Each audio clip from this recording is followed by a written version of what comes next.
What is going on, everybody? How we doing today? Sure hope we're doing all right. What is going on? What is going on, Smart Moron? What is going on, Milk Hunter 69? What's going on, Cherry Blossom? Watching on Twitch, Milk Hunter 69. Watching on Twitter. How we doing today? Sure hope we're doing all right. As you can see, I'm in a different location. I moved. That is why I could not stream over the weekend. I am now living in a different location. Hopefully a better location. I know in terms of crime it's going to be a lot better. I know it's going to be a lot better. But in terms of like having to live with assholes, maybe not. I don't know. I have a funny story to tell you in a second. But Milk Hunter asked, would you box in Creator Clash 3 or nah? I mean, I yes, but if Ian hit me up like, hey, we're desperate, I'd be like, oh fuck, I really gotta go to Florida. Like, here's the thing. I love being in new places. I love like I went to Maryland over the New Year, had a blast. Loved it down there. I cannot wait to go back. It's such a I like Maryland. It's a nice state, you know. It's a different flavor compared to Massachusetts. And that is what it is though. Having to travel there, I'm like, oh fuck, you know.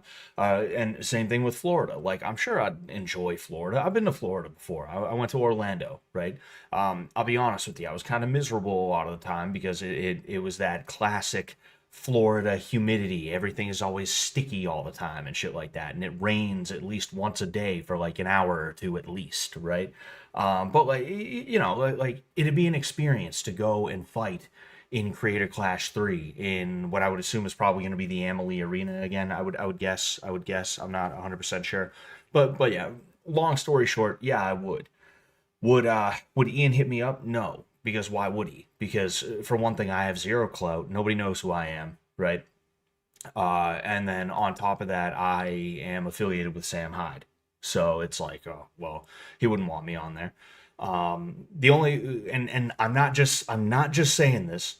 I'm not just saying this because I'm not just saying this because like, oh, dude, Sam and Hassan, but like literally, I think one of the only things that could save Creator Clash 3 is Sam versus Hassan. I shit you not. And Hassan, considering he and Ian wanted to make a big fucking statement and shit like that about all this shit, the only move there is to make is to hit up Sam, extend an olive branch, and be like, look, we want you to fight Hassan. Hassan wants to fight you. But that would never happen because one, Hassan is too much of a pussy, as we all know. But then two, in addition to that, you also have Ian's ego. Ian's ego will not allow him to make what is ultimately going to be the best choice that he could make in this situation. You know, it's just not going to happen. It's not going to happen. Um, I heard Ian, I heard Ian is looking for people. Yeah, I'd beat the fuck out of LA Beast. Good, like obviously, but um, yeah, it wouldn't work out. It wouldn't work out. I know because he wouldn't hit me up for that. I mean, hey, Ian, hit me up. Hit me up. Let me know. You know, I should be off work. I can try and throw together. I mean, if it's 2 months until the fight, that's a full camp. That is a full camp. I thought I heard it's 2 months away. I could be wrong about that, but 2 months is a full camp. You know, I mean, I could give it a shot, especially if he's handing out $20,000 stipends like last year. If he's handing out 20 grand, dude, are you fucking kidding me? I train for free. I I mean, that's kind of the things I really don't train anymore. But like, I could train myself to fight LA Beast. I don't need a championship camp. I can go to work, come home, hit the bag, get a buddy of mine to hold pads for me. I can do everything I need. You know, I can get sparring. Easy, easy. Fucking 20 grand. Get out of here. Yes, yes. A million times, yes. Sorry if I'm talking a little bit lower than I usually do. Um, for one thing, my room is not set up yet, so there's a lot of an echo. I'm thinking about maybe putting some soundproofing like over here, as like gorish as that might be. maybe behind me. But the thing is, I need to stick I need to stick everything where it's supposed to be for my setup as well. So that's kind of the thing that's like, I don't know if you can hear my dog walking around in the background. It's all hardwood floor here. But yeah, I don't want there to be tons of echo. And then in addition to that, I'm not sure how the neighbors are going to react if I'm sitting here talking as loud as I normally do. So I am kind of talking a little bit lower than I typically do. Um, LA Beast is tight. His channel is one of the last bastions of classic YouTube. How so, Mayo-sama? How so? I'm curious. Um, Hyde versus Jom. Hyde versus Jama. Dude, that'd be so fucking hilarious. Um, anyway, it looks like Creator Clash 3 probably won't even fill one fourth of the arena. Thoughts on this, Scott? Yeah, and I mean, it wouldn't surprise me. It wouldn't surprise me one bit. You know what they should have done, right? Is they should have went the Aiden Ross route. They should have went the Aiden Ross route, but they made ego plays. They made ego moves, right? Um, excuse me. And this is what happens with narcissists and things like that, which I'm not saying they're narcissists, but this is the kind of move that narcissists pull. And if I'm being fair, they apparently sold out the arena last year, apparently. So maybe they thought, oh no, we'll be able to do it again. But what happens with narcissists is they have this field of dreams kind of belief about themselves, where if you've ever seen the movie Field of Dreams, there's this like whispering voice that kind of comes out of the fucking ether, and it says, if you build it, they will come, right? Field of Dreams is a baseball movie. The idea is you build, you know, the I'm not going to give you a synopsis, but that's a famous line from Field of Dreams: is if you build it, they will come. And a lot of narcissists have this idea about anything they do, where they think if you build it, they will come. And that could be for a couple of different reasons. It could be naivete, right? It also could be the fact that they're a fucking narcissist and they think that anything they do is going to be stupendous enough as to where people like they won't be able to resist. They won't be able to fucking resist, dude. You know, that's how a lot of people like that are. I think it could probably be a little bit of both, if I'm just being honest with you. But last year, right? Last year I knew that they didn't do well before they announced it, months before they announced it.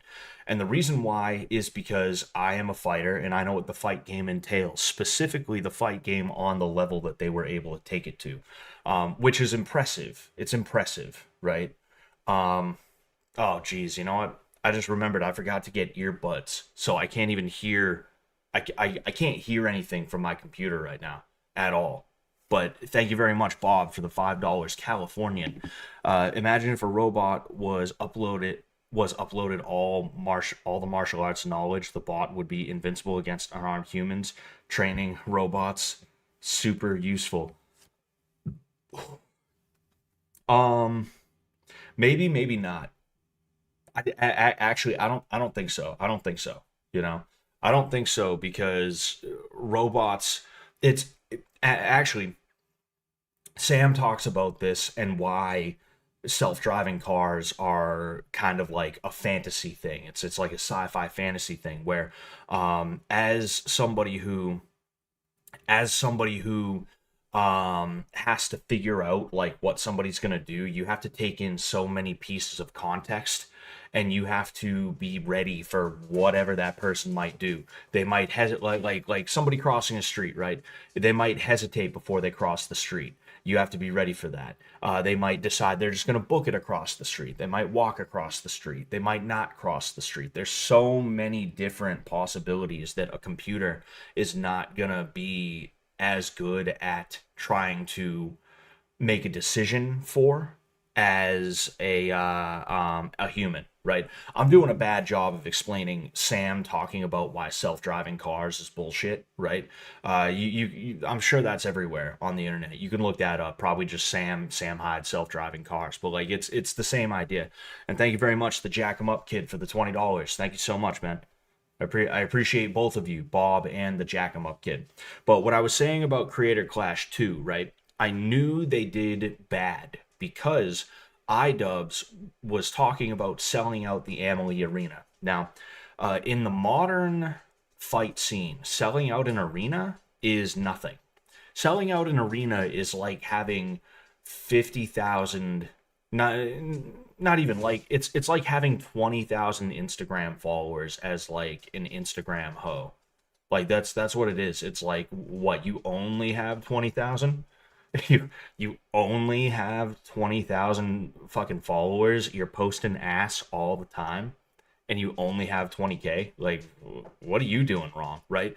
That's kind of what selling out the Amalie Arena is, insofar as like success in the fight world. Um, there's so, and don't get me wrong, like, I'm not saying it's a bad thing. Obviously, the more the merrier. The more you can do, the better. But if that's the only thing you got, then you're screwed, because it costs so much more than what will be provided by just selling out a 20,000 seat venue, right? You need way, way, way, like, way more than what that will be able to provide.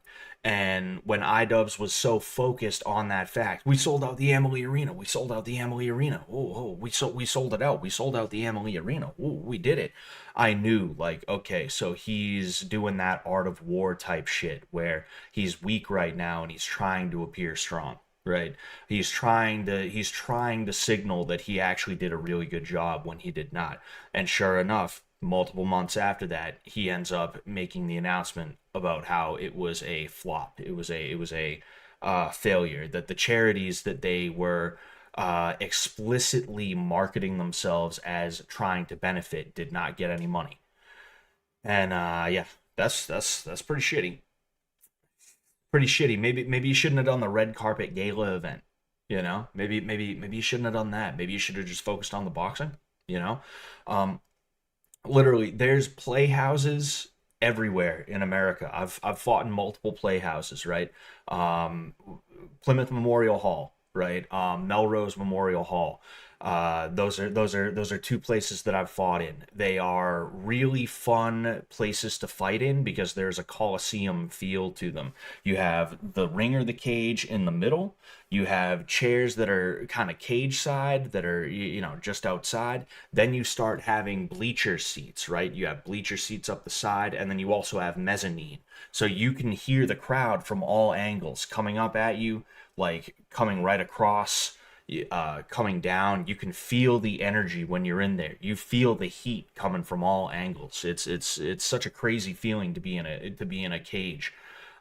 They could easily fill something like that with zero hesitation, and then in addition to that, they can also charge more for the tickets and make it, hell, even more into that little gala event. That little gala event that they wanted to have happen. They could have been like, "Hey, Hassan, $1,000 for a fucking seat in the nosebleeds, right? The nosebleeds are still like right over the cage anyway, right? Or in this case, the ring." They could have done something like that, and then they could have had like really, really cheap pay-per-view. They could have easily done something like that. They could have learned from their mistakes, but they did not, because people like that do not learn from their mistakes. Of course not. That's just what happens. That's just what happens, you know? Scary Ghost asks, "Are you still training for the UFC?" I mean, I still do MMA, specifically Muay Thai and Brazilian Jiu Jitsu. That's what I teach people, but I haven't really been training hard for a long time. I spend all my time teaching other people, and that's part of the reason why I'm fat and unhappy. is is I can't take care of my fucking self, you know? Um, but yeah. Anyway, um, Playhouse smokers are old school, and I was wondering about the scaling issue. If you could please address that. In terms of scaling issue, I'm not 100% sure what you mean. Frank Hassel is morbidly obese. I'll say your name once just to show you that I'm not scared. But um, what was I gonna say? Fucking, like, when it comes to the scaling issue, I'm not 100% sure what you mean. Do you mean like why they went so hard? What, like why they decided to go Amalie Arena again, or whatever arena it was that they probably shouldn't have bothered trying to fill out? Um, if that is the case, then I kind of explained it a second ago, but it is probably a combination of ego as well as feeling that they can replicate past not experiences but past feeling that they can replicate past successes, right? I'm literally whipping out Photoshop to show you guys something, right? Because I want to show you guys how I think about stuff and what frustrates me about a lot of people out there, you know. um is there a conclusion to your laundry room drama, Quirt? You're gonna love the fuck out of this. A lot of you guys are gonna love the fuck out of this. I almost forgot to tell you guys this story. So a few weeks ago, probably a little under, or even maybe a little bit over a month ago, I have an issue. It was on stream, basically, right? You could hear this woman on stream. She's flipping the fuck out, talking about how somebody fucked with her laundry, and she's gonna call her cousin to come down here and try and fight people. Now, me, I take threats very, very seriously, especially when it comes to where I live.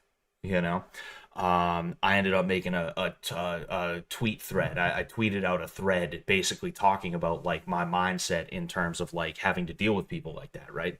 To my understanding, it's become kind of a meme. That's what people are telling me, and then also people in here like to fuck around. But so I move in here Sunday. I move into this place Sunday, okay? And I spend pretty much all day moving. And when I'm done moving, I'm like, all right, I don't want to do anything other than just get some dinner and relax. Okay. I just want to chill the fuck out, dude. I'm not even done moving. I just got all the stuff that we like absolutely positively needed to move on a weekend, like my computer stuff, my TV, all that other stuff. But I decide it's around 11 p.m. I'm gonna do some fucking laundry because I need clothes for tomorrow. I work day tomorrow. I need clothes. I go down, throw my laundry in the laundry machine, in the washing machine. Come back up here, wait about a half hour, go back down. Somebody unplugged the fucking machine. Somebody unplugged the machine and they left a list of rules, a framed list of rules on top of the machine is what they did. So they like my laundry was all like in fucking in like literally a puddle of water. A puddle of water about like that deep. It at the bottom of the washing machine with all my stuff just kind of incubating in it for however long it was, however long it took me to get down there after this guy unplugged the fucking machine. And I know who it was. I'm gonna let it slide, but I know who it was. So I take my shit out of the fucking machine. I judge that it's already basically like pretty far into the rinse cycle, so I don't have to throw it back in to like have it rinse or anything like that. And I just throw it into the dryer immediately. And I start the dryer. I grabbed a chair, I put it right down in front of the machine, and I sat there for about an hour and a half. Just on my phone, chilling, waiting for this guy to come back. And of course, he didn't come back. I have a feeling either A, he was like, whatever, or B, maybe he even came out. And because me, I'm just sitting here like this on my phone, maybe he peeked in and saw me and was like, oh, fuck, he's waiting there. I should get out of here. Man. Oh, excuse me. Um, but yeah, it's the more things change, the more they stay the same. Although I will say my stuff was never tampered with when I was at the old place. The fact that I felt like I might have to get into a fist fight over it, that was enough for me, right? And now here I am, new place, and some pussy ass motherfucker is unplugging laundry, which is a violation of the rules as well, right? And his violation is a lot more serious than mine. And he still went to the fucking office the next day to be like, oh hey, somebody was using the washing machine after the time that you're allowed to use it. Because it's like 10 a.m. to 8 p.m. or something like that. That's the window that we can use the washing machine. And I would like, that was just like, what a piece of shit move. I should go to the office and be like, look, that guy who complained to you, I don't know if you got his name or his number or whatever, but I just want to let you know he's tampering with the machines. Like, he's fucking with the machines. He's going to break the machines on you, and you guys are going to have to pay to replace those. So do with that information what you will, all right? I'm new here. I didn't know there were rules. My bad. Won't make that mistake again. But you know what? Like, for one thing, that shows a total disrespect for me. And if I see him do that again, I'm going to let him know, get the fuck out of here. Don't ever let me see you again. And then also, like, it's going to fuck you guys too, because you have to replace that machine if it breaks, you know? New place, new laundry drama. Exactly, bro. It's the dumbest fucking shit. It's the dumbest shit, bro, you know? Anyway, I mean, look, I'll be honest with you guys, right? Milk Hunter 69. What's the question marks for? I'm confused. 100 humans versus one gorilla, who would win? I mean, 100 humans. It wouldn't be 100 humans winning though. It'd be probably like 90 humans, because 10 of them would probably be dead. But yeah, easy. At the end of the day, it doesn't matter how strong you are if you don't have a numerical advantage, or like if you aren't strong enough to overcome that numerical advantage, it's not going to work for you. You're going to get through the first wave. And this is how human wave tactics work. You're going to get through that first wave, and they're going to send another wave, and you might get through that second wave, but then it's going to a third wave and a fourth wave and a fifth wave, and eventually you break. That's just what happens, How do the scaling laws for large language models, such as those derived from Kaplan et al. And Hoffman et al., balance computational efficiency with performance gains, and what are the trade-offs when optimizing for specific tasks, e.g. reasoning versus generation in transformer-based architecture?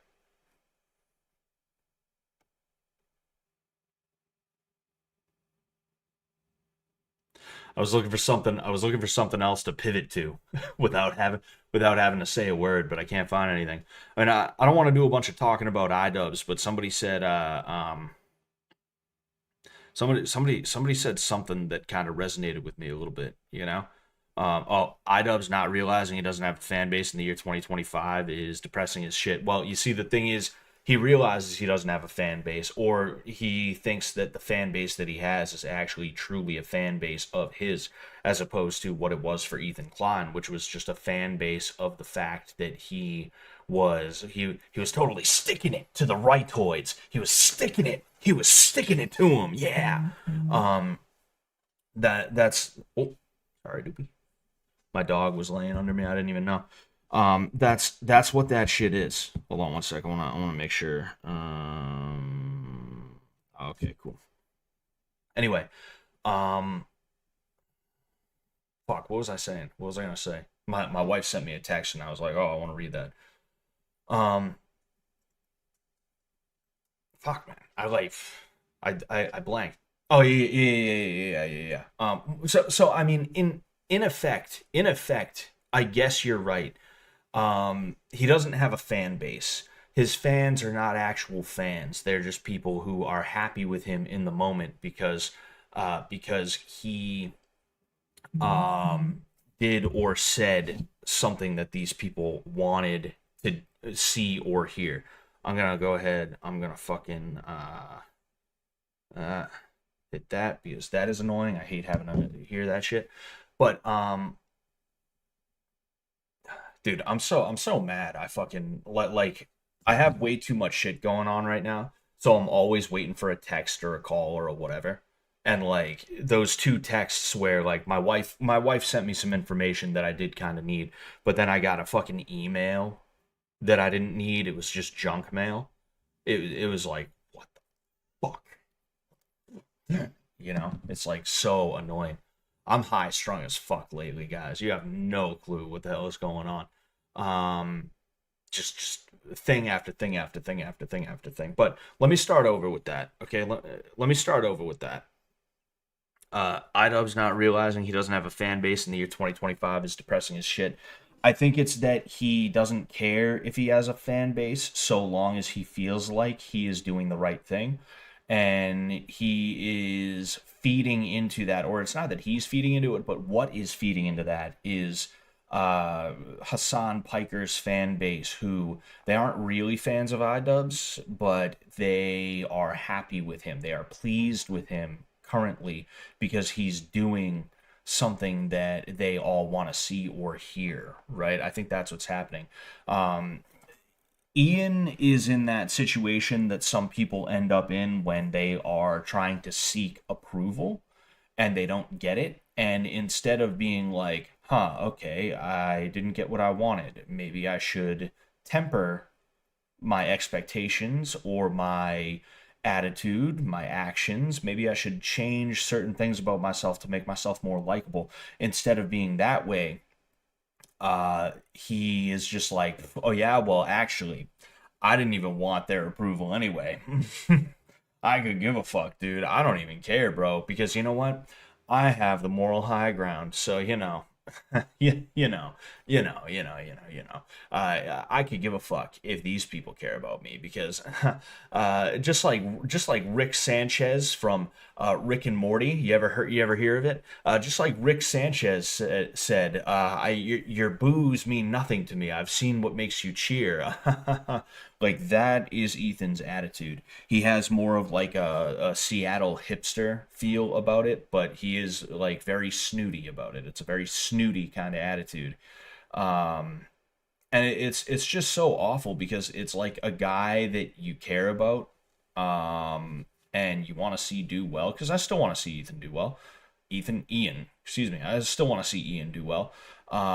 It's like a guy who you want to see do well, and he's doing awful things to himself, like he's fucking shooting heroin or like snorting coke or some other like self-destructive thing, and you're like, yo, dude, that's bad for you, and he's just like, nah. And it's like, what are you talking about? Of course it is. Nah, it's not. What? Why do you think that's not a bad thing? Cuz, yeah, you know, fucking, it sucks, man. It's no fun. It's not fun to watch, you know.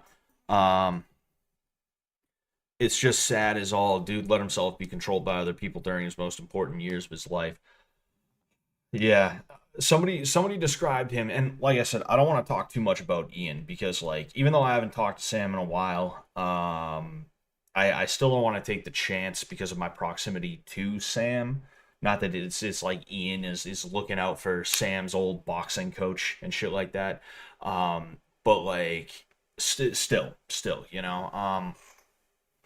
at the end of the day, like Ian appears to have trolls remorse. Trolls remorse is what it's called, and I think it's a very interesting topic. I think it's a very interesting concept, and like this is one of those things from the internet that you could actually probably like turn into a real thing. A real like psychological phenomenon or concept or something like that, right? Is the idea of trolls remorse. Another good example of this is H Bomber Guy. This is a guy who used to hang out on the Something Awful forum, which is where people would share like videos of death and like, to my understanding, rape and other just like terrible, terrible things. Things where I'm apparently an evil conservative Nazi, right wing fascist, whatever you want to call me, right? None of that's true, but I'm all these ists and isms and phobes and all this other stuff, but I don't go around watching gore. I don't. I never in my life was like, hey, you know what? You know what? Let's make an account. Let's make an account and let's talk to people. Yeah, let's do it. Like that's such a fucking awful thing. But what happens is these a lot of these leftist bread tube guys, they come from points in internet history where it was still like not mainstream, but it was still kind of like a piece of the internet that was like well known to a certain degree, where it's like if you were on the internet, you had at least some kind of knowledge of like the fact that there are gore sites, the fact that there are forums where people will share gore and like organize hate and harassment campaigns and other stuff like that. You just kind of understood that. And a lot of these guys come from that, whether it's a situation Uh, oh damn. Um. Oh man. The Jack 'em Up Kid. Thank you very much for the 5 again, man. Laundry people can be straight psychos around the block. They have way better machines anyway. $3 more for better wash and less drama. Oh yes, yep.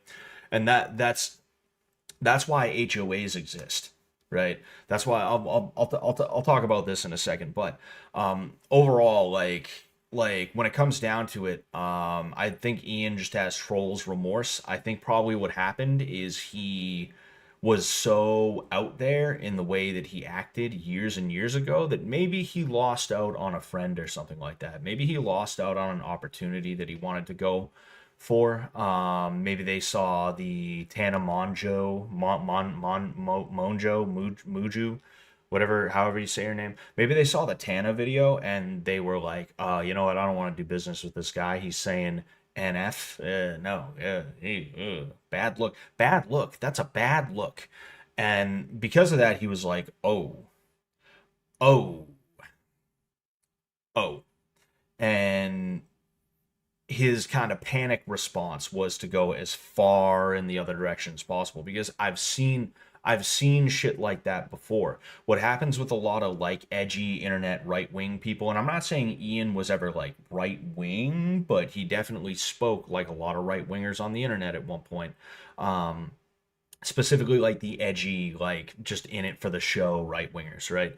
But like regardless, who do you think is going to say NF more, left wingers or right wingers? Right? We know. Um, like I've seen it happen before though, right? You have a guy who like he's listening to Erica on whatever it's called, the fucking thing on YouTube, right? You know that Und das heißt, that fucking song. They're listening to that song. They decided to buy like a swastika flag on Amazon for like $3, and they have a copy of Mein Kampf now. Like you see those people who they post on the internet, and then like the feds show up to their house because they decided they were gonna Fed post. That's what they fucking call that shit, and they get so scared. They're like, actually, it's systemic racism is the cause of it. It's systemic racism. It's actually white people's fault. Actually white people they benefit from a systemically racist system that is racist on a systemic level. The system that white people built is racist. It's like that's what happens. It wouldn't surprise me one bit to find out that like Ian lost out on like a business deal or something like that, and because of that he was like, actually I'm sorry, I'm a feminist. I'm a feminist actually. Sapphic. Like I guarantee you that that's something that happened. I'm willing to bet. I'm willing to bet money on that. But anyway, um,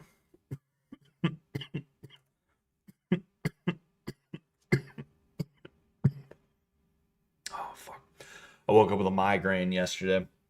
I've been having a really fucked up week, dude. I had to move on Sunday. I had that issue happen late Sunday night. So because of that, I was up mad late and I woke up late for work. I woke up like an hour and a half late for work. Then I wake up the next day and I have a migraine. Fucking, so I have to sleep that off. When I'm done sleeping it off, I hop up, I go to work. I'm tired as fuck, like fatigued because of the migraine, but whatever, I got to work through it. I hop in my car and the check engine light is on and it's making a knocking noise. And I'm just like, what the fuck? So now my car's in the shop. It's I've been having a bad week, guys. I've been having a bad year so far, if I'm being completely and totally honest with you. Every month there's at least like three or four things that happen that are just like you know. Fucking last month Bob dies, rest in peace Bob. It's just fucking awful, dude. Um Pretty sure Ian just did all for the crumb, and that's a possibility. He seems even in his career before he decided to make the change, he was taking cues from Anissa, you know, and Anissa came into Ian's life, and Ian seemed like he was just like, yeah, here she is, front and center. You know, I'm not saying in everything that he did, but there was plenty of like, yeah, this is my girlfriend, you know? And of course, she was like, oh, hey, iDubbbz, I'm dating iDubbbz, ha ha ha, you know? I'm married to iDubbbz, oh man, it's crazy. It wouldn't surprise me if Anissa was just like actually it's systemic racism and socioeconomic factors is what it is. The crack epidemic was the fault of the CIA. They put guns to people's heads and made them sell crack in the inner cities. That's what it is. That's totally what it is, you know. And for the record, I'm not simping for the crack epidemic or anything like that. It's just, let's be honest here, you know. It took two to tango. Fucking you come to me and say, hey, take these headphones. I don't have to be like, yeah, sure, thank you. I can be like, nah, I don't want that. Thanks though, you know. But regardless. But what about the Peter the Roman prophecies? Says Bob. Oh, man. Oh, Scott Sullivan MMA says Bob. Tell us your thoughts on the Peter the Roman prophecies. Peter the Roman. I really don't know. I couldn't tell you. You know, I'm curious about it though. I'm curious. Oh yeah, I fucking. But yeah, like one more thing, right? Talking about eye scrubs. Um, what we have here, all right, Photoshop. So, oh, what? Get out of here. Get the fuck out of here. Here. All right. So, what we have here, okay?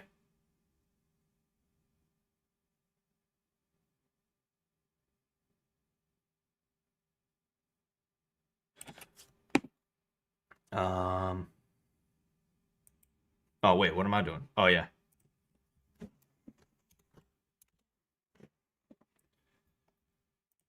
This is like this is already stupid.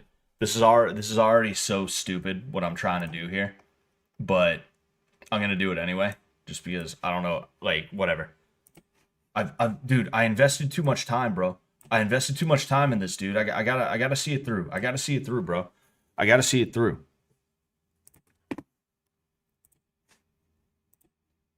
So this is a dog, okay? This black, whatever you want to call it, circle, weird circle shape that is around the dog. That's as far as the dog can go. This dog is tethered to a fucking leash right in the middle. And he can go bang this far, bang that far, bang that far, bang that far, right? Now, me personally, I'm the kind of guy when I see a dog, even if I know he can only go this far, I'm gonna. What the fuck? Oh, no.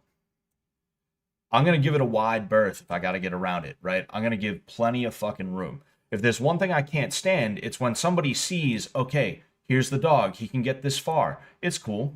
It's cool. It's cool. He can't get me from here. He can't get me from here. There's no thought about what happens when you trip and fall and oops, whoops, oh, oops, oops. There's no thought about that, right? It's just, well, he can only go this far, so it's okay. I just got to stay that far.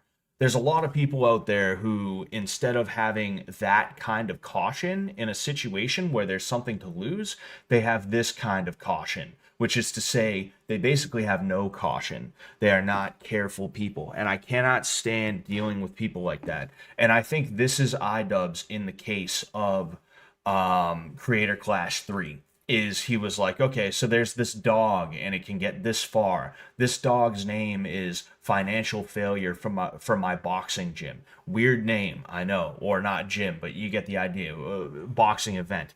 Weird name for a dog, but regardless, instead of iDubbbz being like, hey, let's keep a wide berth, he's like, oh, no, it's okay. It's okay. And this is what Creator Clash 3 is going to be. I'm willing to bet. This right here is Creator Clash 3.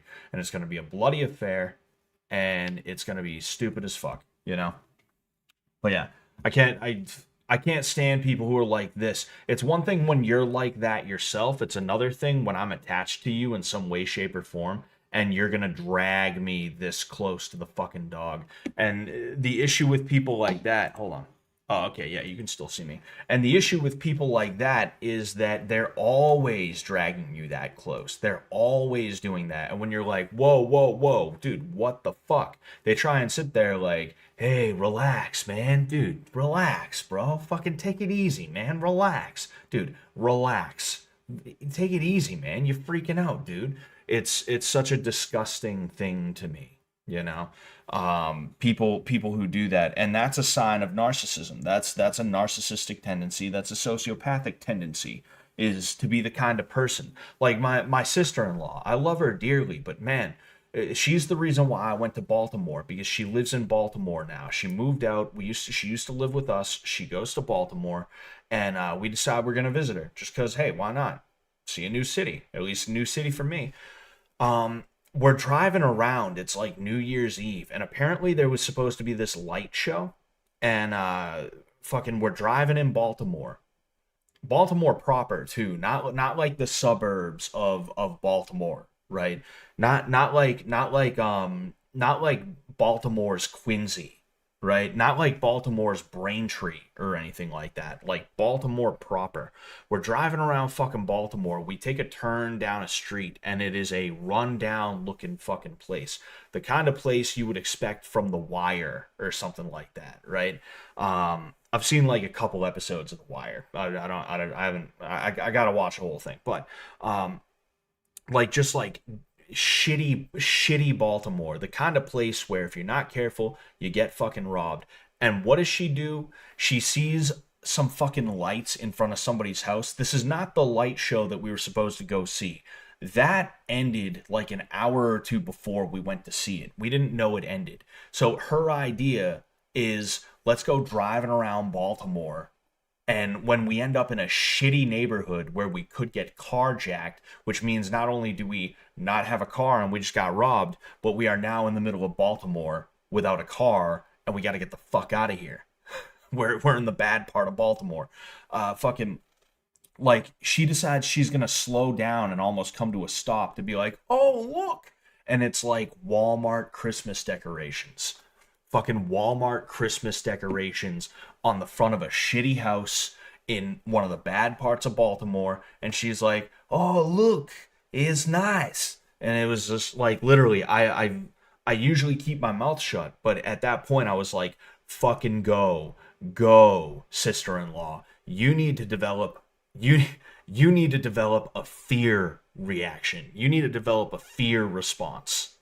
Because that's the type of shit that's gonna keep you from getting raped and murdered. Because you're a little woman in the middle of fucking downtown Baltimore, and that's what happens to little women walking around in fucking Baltimore after dark in the shitty part.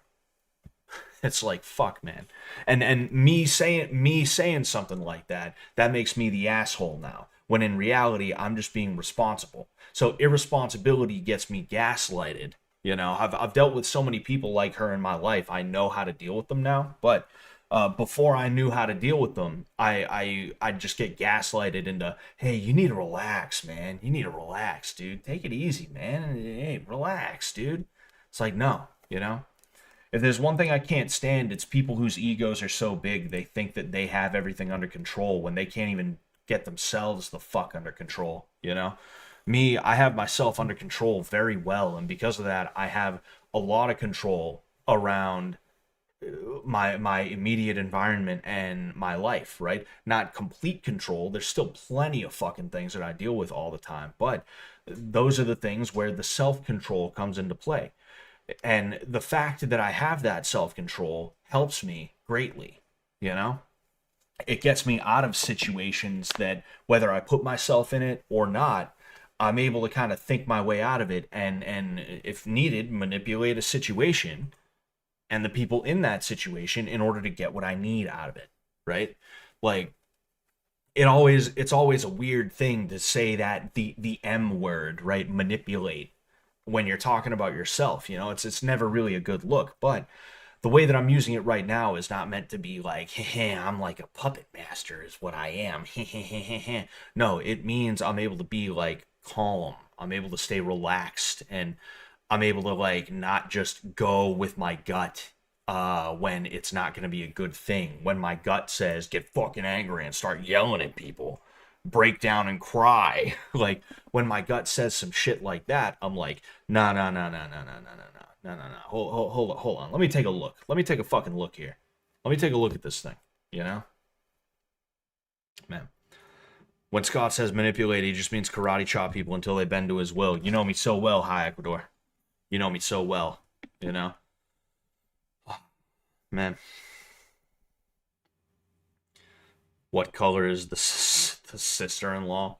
She's. I mean, I'm married to a brown Brazilian. If I'm being honest with you, they call them Morenos, you know, and my whole in all of my in-laws are Morenos, you know. None of them are actually related. They're all adopted. Like my sister, what the fuck? My sister-in-law. I'm married to my sister. My sister-in-law, my wife, my brother-in-law, they're actually adopted. Like none of them are blood related to each other or to their mom. You know, I've seen my wife's biological mother. I've never spoken to her. I don't really think I need to speak to her. But you can see the resemblance between them, you know, and it's kind of funny too because like she does kind of look like she could have come out of my mother-in-law too, but you know, it's just funny. It's just funny, you know. Is the sister-in-law single? I can fix her. You can't. You can't. I'll leave it at that. I'll leave it at that. You know. In Baltimore, they rape men they catch first. Scott, you can't rape the willing. Hi, Ecuador. You can't. You cannot. Oh man, I'm so exhausted. I don't even know what to do or what to talk about. I can't like I can't hear anything from my computer. I keep forgetting to bring my old pair of headphones or to just buy a new pair of headphones. I keep forgetting to do that. I only realize when I sit down. So we're gonna play AOE in a minute or two, and you guys are not even gonna be able to hear anything. It's just gonna be silent AOE, like a silent movie, you know. Um, Scott mistranslated the Portuguese word for inbred to adopted. I wonder what the Portuguese word for inbred is. I'm curious.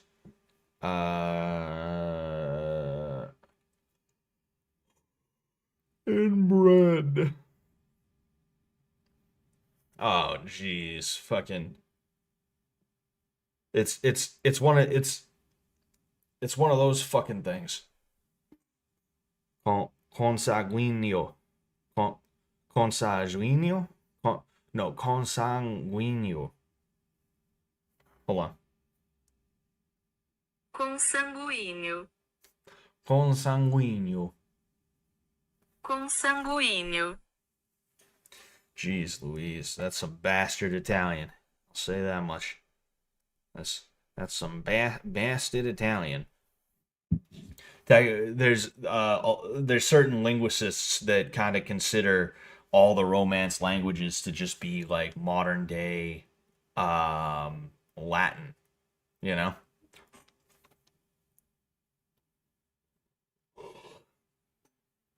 Talk about what you would do if you pooped your pants in public, Scott. What would you do? Hmm.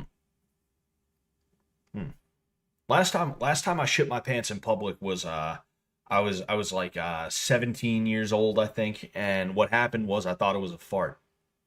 I thought it was a fart. It was not. And I was out walking around by myself. I was out walking around by myself. And what happened was I had to duck into a wooded area by some train tracks, and I had to wipe my ass and my legs with my socks. And then I had to walk all the way home like that because there's no way I was gonna call anyone and be like, "Oh, dude, can I get a ride?"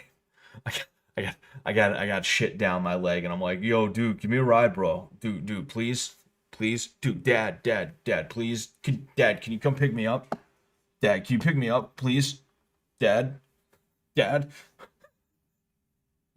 Oh man, Literally just walking home like fucking wide steps walking home like a fucking like a fucking cowboy. Shit. Oh man, that was such a bad time, bro.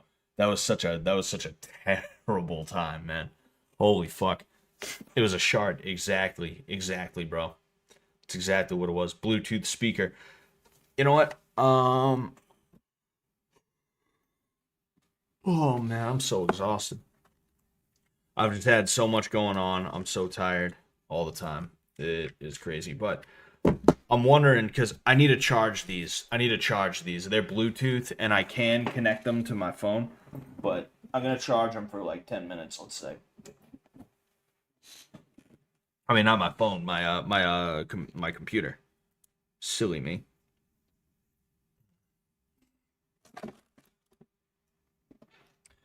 Man. Pooping your pants in public is a self-defense situation. You should immediately start throwing the poop. The oldest self-defense technique. Yeah, I try to save that for when I'm in dire straits. You know, that's my version of pulling a gun. Habitual line pushers. Exactly, the jack 'em up kid. It's like Charlie Murphy said. You know, he's a habitual line stepper. Oh, man. Yo, Scott, Claire wants you to be her only follower on Twitter. She blocks everyone else. Oh yeah, is that true? What's Claire's Twitter? I'm curious to see if she blocked me. She unfollowed me on Instagrish. You know, sorry. I guess Serge Tankian, the lead singer from System of a Down, is on like a fucking watch list or something like that. And I guess Toxicity got taken off Spotify, which I did confirm. I checked it out, and you can't find Toxicity, the album, not just the song, on Spotify anymore. Which is like, what the hell happened? You know, Claire is Maroon 71047.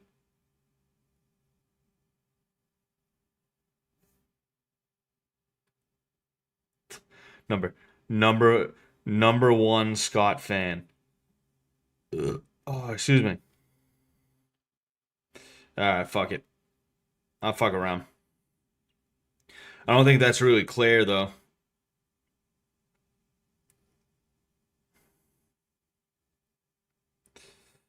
Whatever it is, hope Claire's doing all right.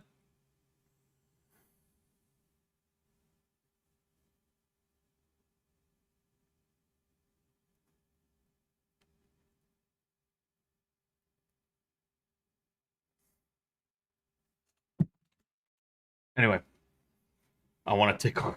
I want to tickle Claire and fix her so bad. She should be mine. She's get me first. Me first, Bob. Me first. Anyway,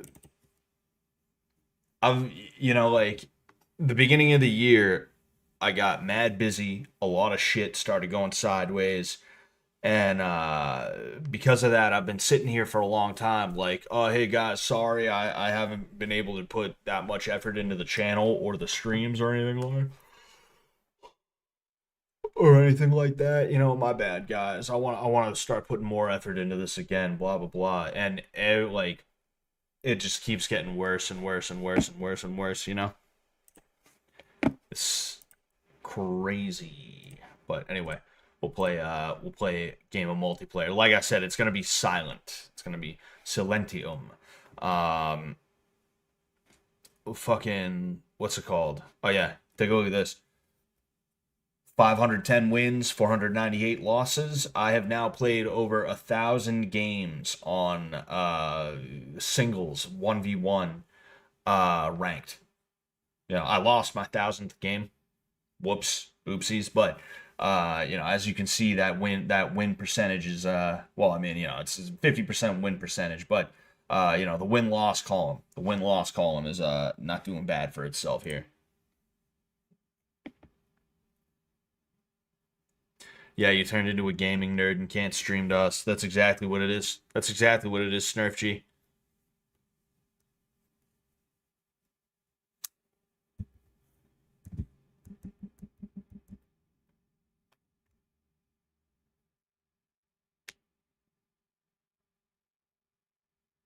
So I was checking some stuff.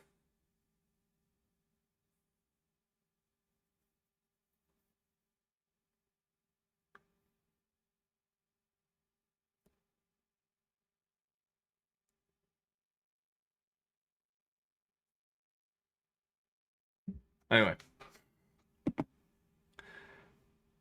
Wait, Scott, the Peter the Roman prophecy is about the last pope and end times, something or other LMFAO.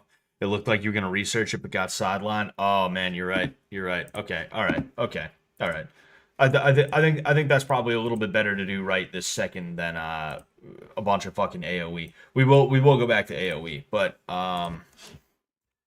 Peter the Roman prophecy prophecy um prophecy of the popes. Wait, what? Oh, end of the world, death of Pope Francis brings Irish saints 900-year-old prophecy into focus. Which one? Which one? um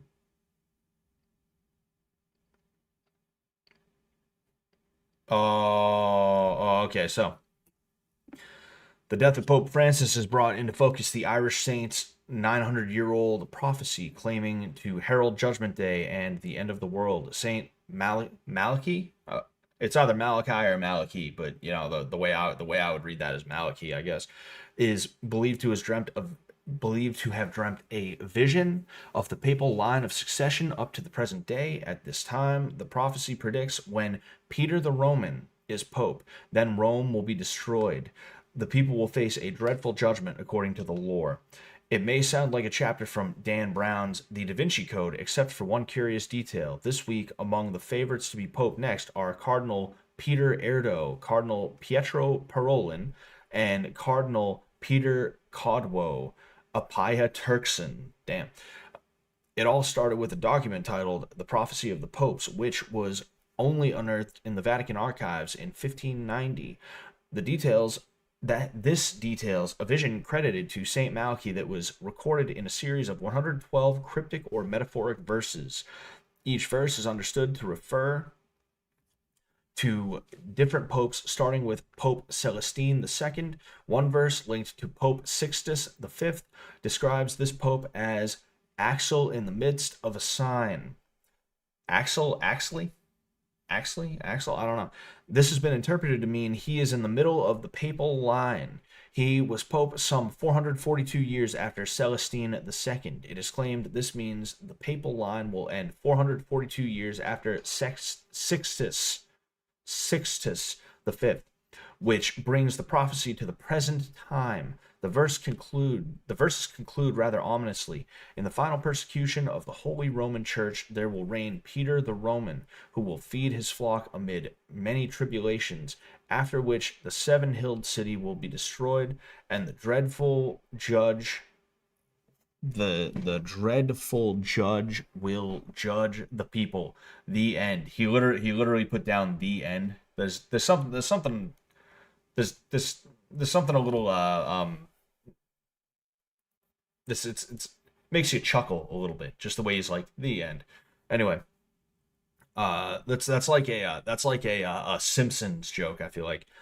Rome is widely known as the city of seven hills. There are certainly many tribulations facing the Catholic Church in the modern day. The reference to Peter the Roman is not so clear. Some say it means the 112th and last pope will be called Peter, while others say it refers to Francis himself. That is likely because many believed Pope Benedict was the 111th pope described in the vision.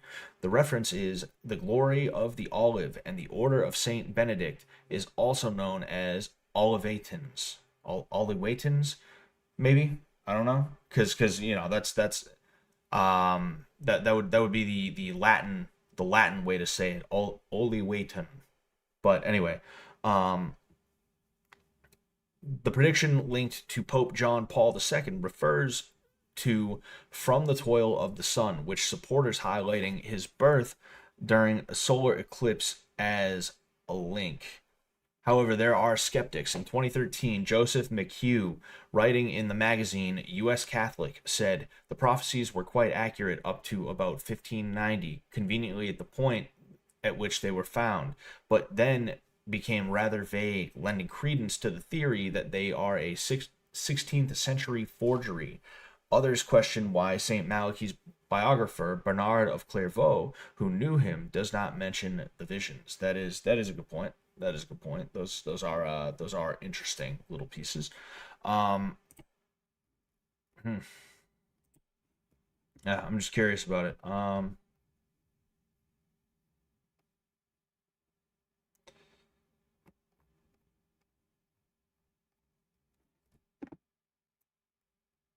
Yeah.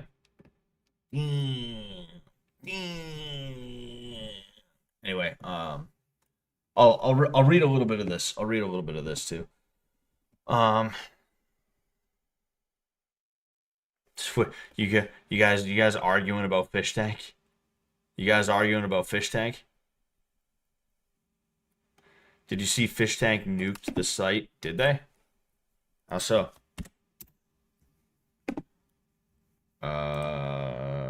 Bada bing, bada boom. Oh, they didn't nuke the site. It's all good. It's all good on my end. Here's here's season 1, day 13. Vance's strats, Letty stocks go down. Oh man. Take me back to season 1, dude. Take me back. Anyway.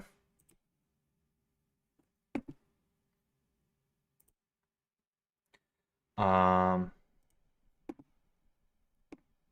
but anyway, the prophecy of the popes is a series of 112 short cryptic phrases in Latin which purport to predict the Catholic popes along with a few anti-popes, beginning with Celestine II. It was first published in 1595 by Benedictine monk Arnold Wion, who attributed the prophecy to Saint Malachy, a 12th century archbishop of Armagh. Um, there is one fair county in Ireland. Given the accurate description of popes up to around 1590 and lack of accuracy for the popes that follow, historians generally conclude that the alleged prophecy is pseudepigraphic is a pseudepigraphic fabrication written shortly before the publication. The Catholic Church has no official stance, although some Catholic theologians have dismissed it as forgery. The prophecy concludes with a pope identified as Peter the Roman, whose pontificate will allegedly precede the destruction of the city of Rome. Well, I mean, when it comes to anything biblical, there's going to be a lot of when it comes to anything biblical, there's going to be a lot of allegory. There's going to be a lot of poetry and things like that, right? That's just the way that it is. And I don't want to sit here and say that God wouldn't bestow visions on one of his subjects, specifically one of his saints, somebody who would become a saint, right? Um, but yeah, I mean, I could understand why people would be like, "Nah, I think that's bullshit," you know. One of the things a lot of people think when it comes to religion in general, but especially Christianity and especially the Catholic Church, is that they're like anti-science, they're anti-reason, they're anti-logic, and everything like that. And that's a modern fabrication, you know. The Catholic Church funded Galileo. They only arrested him because he broke a law at that time, which was don't make fun of the Pope, right? Now, do I personally agree with a law like that? Well, I haven't really thought about it like that. On one hand, I do like the First Amendment, right? On the other hand, don't make fun of the Pope like that. But then again, also, you do need to be able to criticize uh, another human being. So, yeah, overall, I don't think that necessarily should be illegal like that. But um, at the end of the day, like, that was a law back then, was don't criticize the Pope or the church too hard. Don't criticize it in a way that is simply meant to mock and ridicule. And he did that. So because of that, he got thrown in jail. And today, our school teachers literally just fucking lie to us. They lie straight to our faces and say, "Well, it's because the Catholic Church didn't like that he was a science guy. He was Galileo, the science guy, just like Bill Nye is, and they didn't like that, so they threw him in prison. They said, you think you're gonna do that science bullshit, huh? Nope, get in there." That's the true story of Galileo. He was a prick. He was a fucking prick, and the Catholic Church funded him, and he still was like, "You guys fucking suck," And it's like, shut up. They also tell other lies too. They tell a bunch of other lies as well, but that's just one of them, right? Another thing, like the Catholic Church has funded tons and tons of different schools of different kinds, colleges, even high schools, elementary schools, etc., etc. They have also funded and operated a bunch of different kinds of hospitals and things like that, right? Like before the modern era with like public schooling and stuff like that, if you were going to go to school past a certain level of like literacy and aptitude, you were going to go to a parochial school because those were the only ones around that really existed, you know? Um, like it just wasn't worth it. It wasn't worth it to have fucking Boise High School. It wasn't worth it to have Boise High School, Boise Public High School in Idaho. It wasn't worth it to have that. Um, but when you have a seminary, right, that is teaching different things, well, that's a little bit different, because it's not like their express purpose is to just be a school. Their purpose is to be a place of worship, and studying the world around you can help you to understand how God works. That was kind of the belief system, and people talk about the Muslims and things like that. They invented numbers as in like 1, 2, 3, like that type of shit. That's all well and good, but eventually what happened is they had a change in philosophy where they were like, oh, you know what? Fuck studying science, fuck studying the world. Let's just pray to Allah more. And that's part of the reason why they are the way they are now. Part of the reason. Part of the reason. That's not the entire reason. But I'm gonna go ahead. I'm gonna see if I can't connect my stuff. All right. Bing.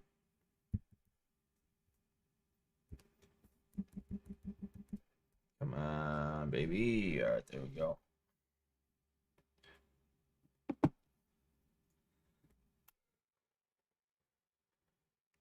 Is that them?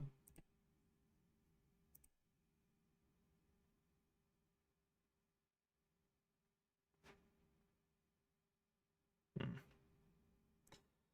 I don't think it's connecting the way that it's supposed to. I'm gonna have to add a Bluetooth device.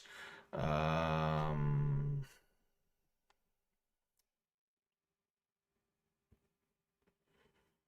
yep, I believe that's it.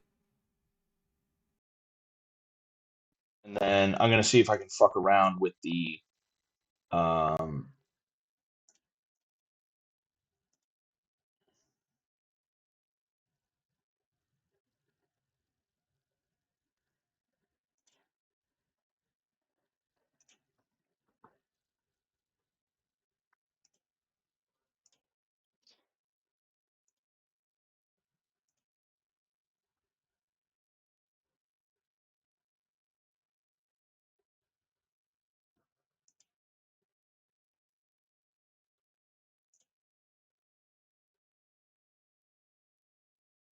Sorry, I'm trying to see if I can do my thing. Let me test something out real quick. Let me test something out. Yeah, going here. Space Force Boot Camp.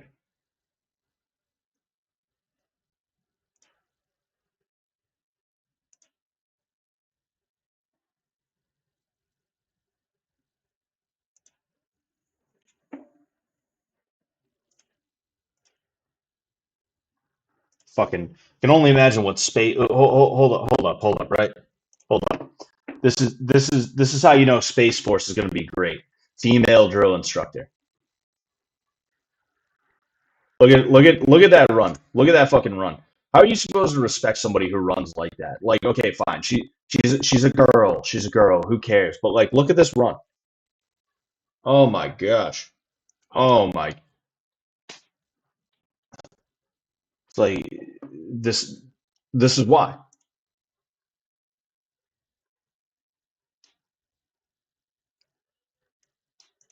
All right. Anyway, I gotta see if I can I gotta see if I can fuck around with this shit. Because I want you guys to be able to hear, right? And I can hear fine, but um,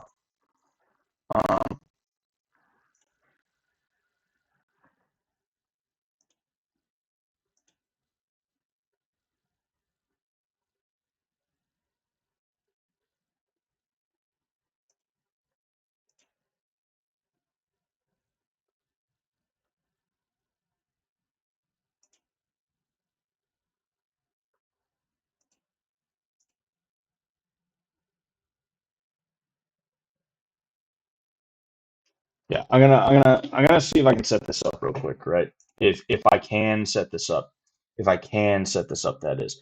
Um, if not, then I apologize, guys. I'm gonna um, yeah, that's literally so.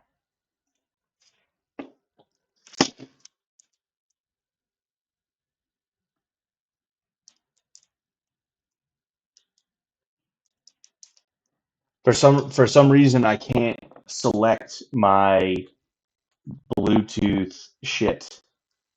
It's just not allowing me to do so. I don't know why.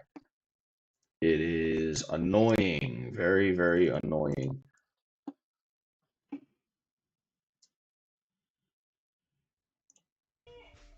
Oh, damn. No, you guys can hear that now. You guys can hear that now. Okay, that's perfect. But again, like just look at this.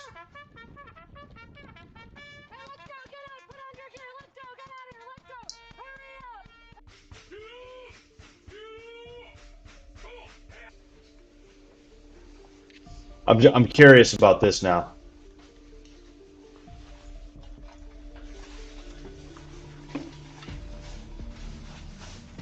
Training includes physical conditioning, military customs, and space operations fundamentals.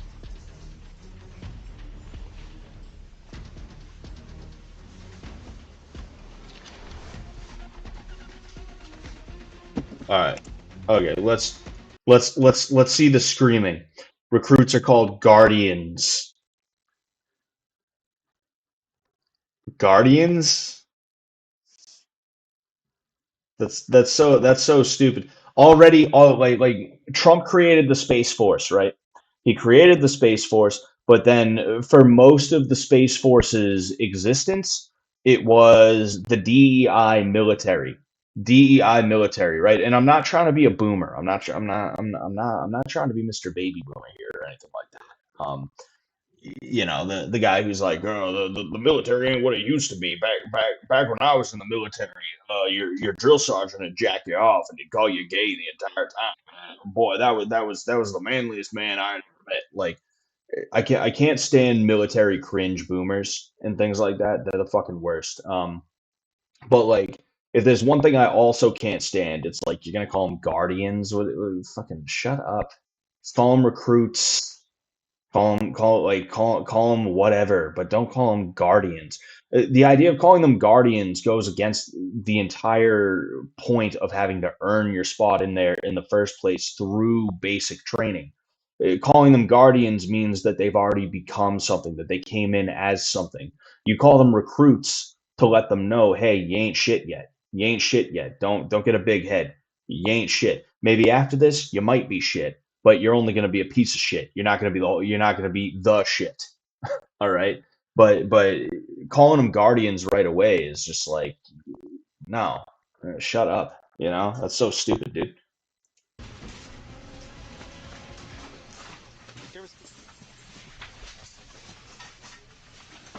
All right. I don't need to see these guys like.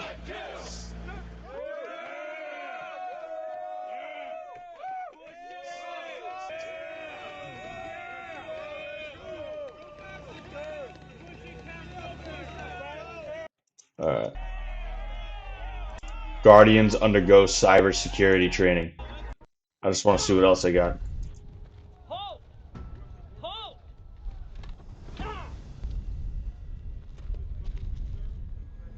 What? Huh? What?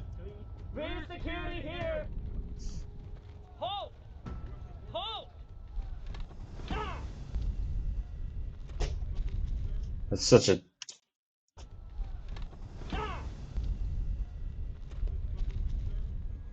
What is this supposed to be? You get him with a butt stroke, and he just decides he's gonna fucking take a seat off to the side. Like this. That's just so weird. That's just so fucking strange.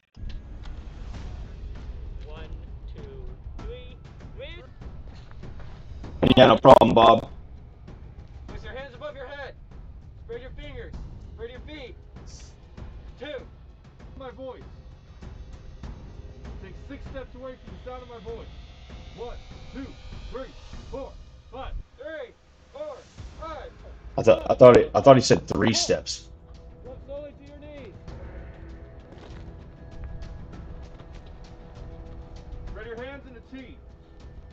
Palms up. Fingers spread. Legs spread. That's quite the. That's. I just want to see what else, right? I don't know why, but this made me think of something that I want to show you guys after this, right?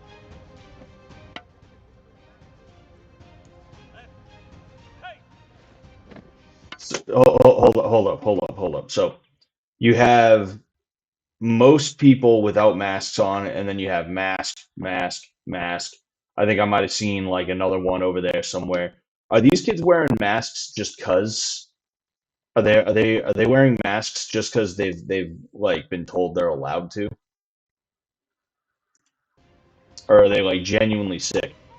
They're sick, I get it, you know?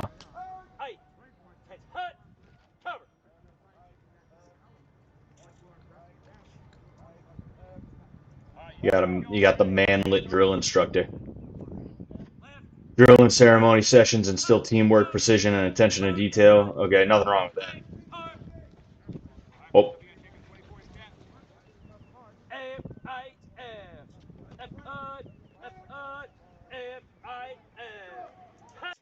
I'm just curious. I'm just curious because like it's Space Force. I wouldn't be watching this if it was like Marines or something like that. I could give a shit, you know.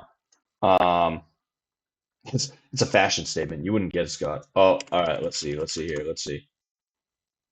Pacer Forge is a 36-hour deployment exercise conducted during week 6 of Air Force and Space Force Basic Military Training, BMT. It sounds like the name of a sandwich.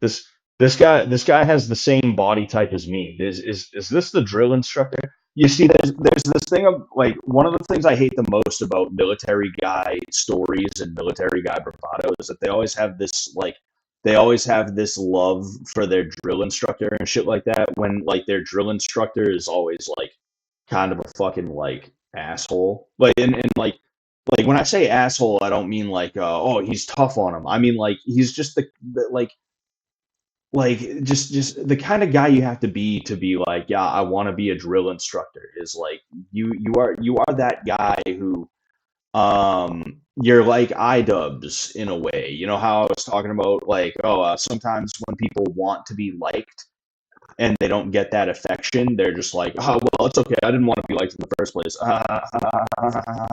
Like it's almost like that. It's like it's so like they're so full of themselves, you know, recruiters, instructors, they're just like pieces of shit 100% of the time. And fucking these kids right here are gonna look back at this fucking guy who like he's in about as good a shape as me. you know, and they're gonna be like, man, remember when the gunnery sergeant said this? Remember when I was point 0.2 seconds late for drill, and the gunnery sergeant said he was gonna fuck my mother, and that he looked in my file and he knows her name and her address, and he's gonna drive there now. My mom's house is in driving distance, and he knows that my dad left a while ago, and my mom's very lonely, and she'd probably immediately drop to her knees when she saw me come to the door because she's been that lonely and that unsatisfied for that long. I'm, I'm getting mad. I'm getting mad into the joke of like, like these guys, even though this dude is like kind of a fucking dickhead, these guys are gonna look back like, dude, he was the greatest man I ever knew. And it's like, when did he fire a shot anywhere? You know, it's like it's drunk dad drill instructor. That's literally what he looks like. This dude looks like a baseball dad. He's got the fucking he's literally the athletic wear sunglasses, the types of shits you'd see a baseball player or out of shape coach wearing, you know? And it's like, holy shit.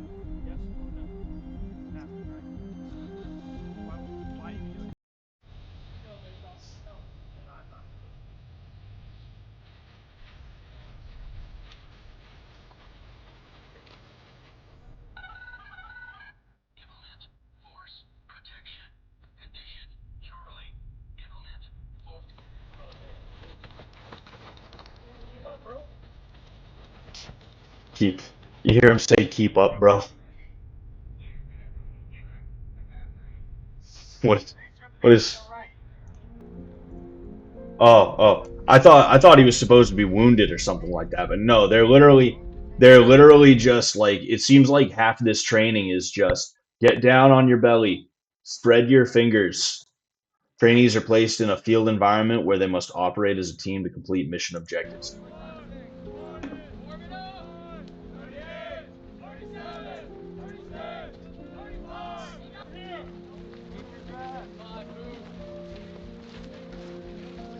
Oh man, dude.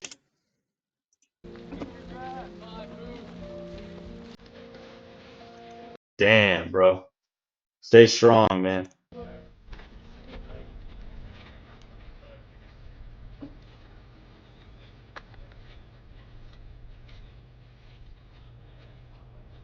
The exercise reinforces agile combat and employment.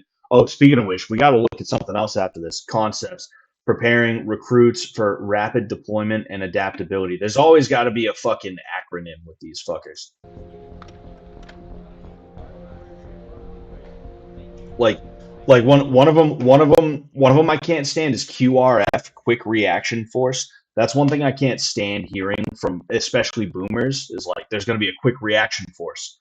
Like literally, I hear that's what happened with January 6th back in 2021 was there were a bunch of boomers that like some fucking some blowy walked up to him and was like, we're gonna storm them, we're gonna go in there, we're gonna give them a piece of our mind, we're not going to let them certify the vote.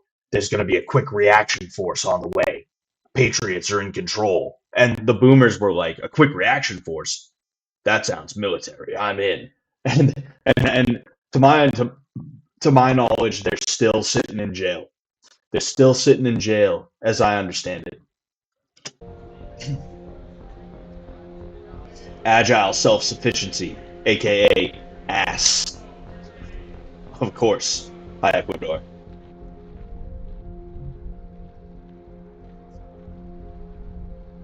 Recruits face physical and mental challenges, including sleep deprivation, tactical movement, and mission execution.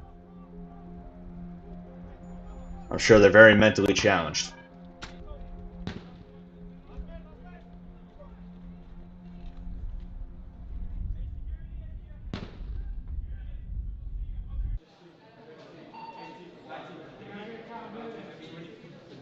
Pacer Forge includes defensive and offensive operations requiring trainees to respond to simulated enemy threats. Ah, yes, very realistic. Very realistic right here.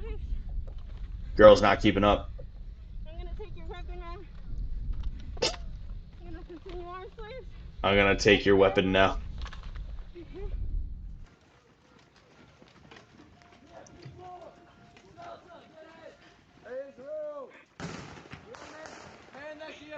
Oh boy, my dog's being a bitch. One of the things I'm nervous about is that he's gonna bark and like people are gonna complain. So I'm gonna go ahead. I'm pretty much through with this anyway. We're gonna look up the next military related thing after this. Just give me a second.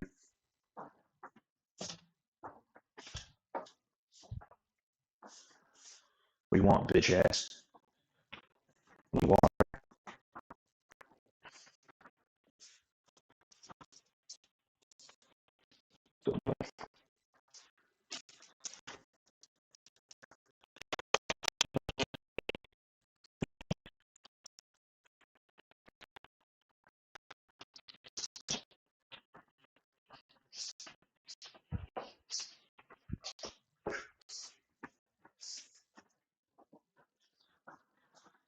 Oh man, oh man.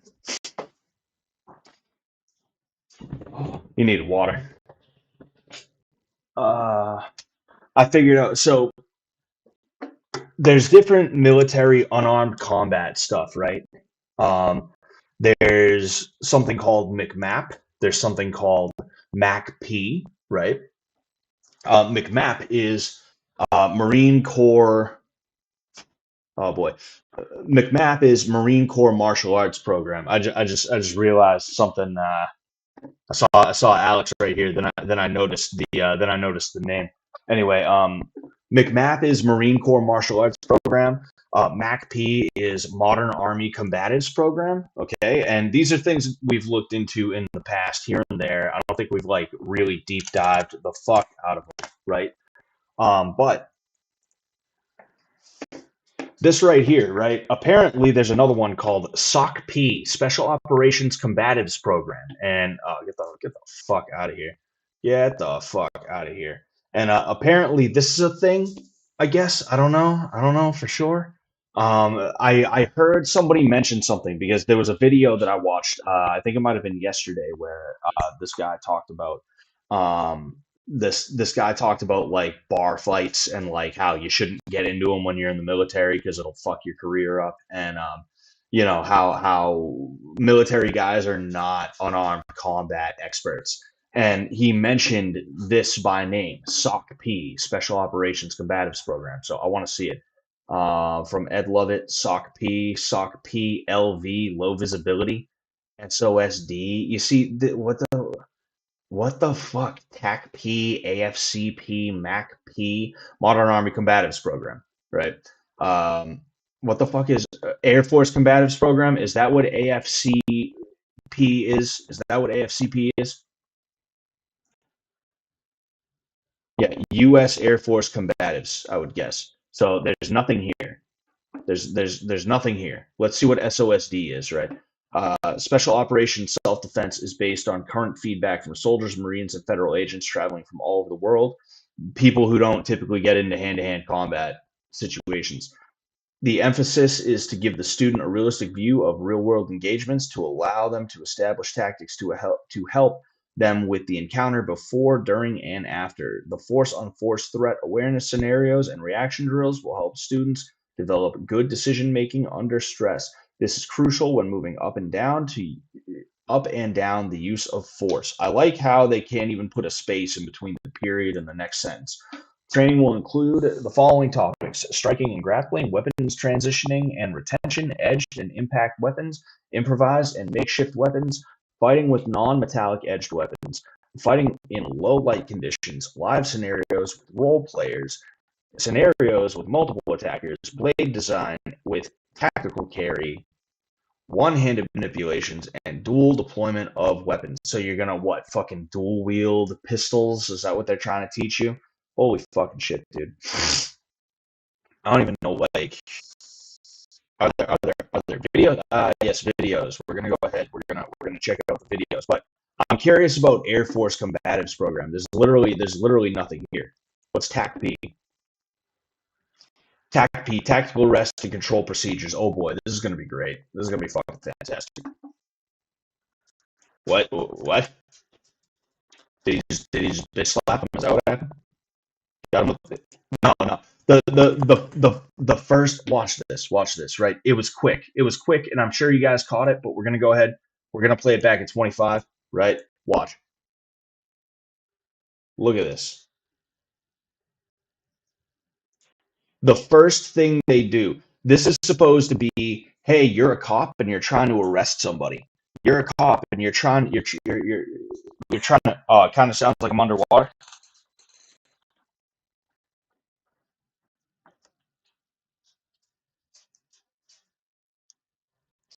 Is it any is it any better?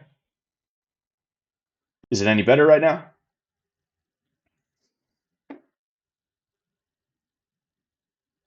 The Ranger roll pickup. I might have to check that out. Am I any better though? Am I good? Hold on.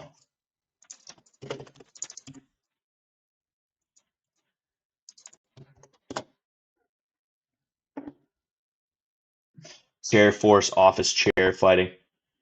All right. Well, yeah. I literally set my shit up like 5 minutes before I started streaming, so I apologize if it's a little bit fucked up. But like we're sitting here, right? This is a $300 or more punching bag right here. This is a bob, right? That's what this is. My dog is like dude. My dog is such a bitch, dude. My bed is on the ground right now. It's only this big. He wants to go on the bed. He won't jump. He wants me to pick him up. Zubi, pula. Zubi, pula. Pula. Pula means jump in Portuguese, whatever. I just want to get him the fuck. Oh, you big dummy. Say hello to everybody first. Say hello to everybody first. Say hello to everybody first. Ooh, Snoopy Doopy, Snoopy Doopy, Snoopy Doopy, Snoopy Doopy. He's like, what are you doing? Put me down. Good boy. Oh, what a fucking asshole he is. But anyway. So, as I was saying, let's watch this right now. Keep in mind what the name is. Tactical Arrest and Control Procedures. What's the first thing they have? What's the first thing they have in this video? Knife. Knife to the throat. Knife to the throat. Now, you can see a water bottle here, okay? And I thought at first I thought there was like water in the bob or something like that, which now that I'm thinking of it makes no sense, but like it's just immediately, hey, you're a cop, you need to arrest people. Let's slit throats. Yeah. Good one. Fucking good one.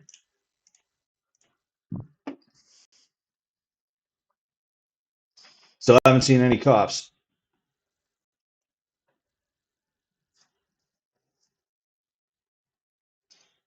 I also can't really hear anything right now, so I apologize. Hold on. In fact, let's real quick, right? Let's see if I can reconnect this shit. Um,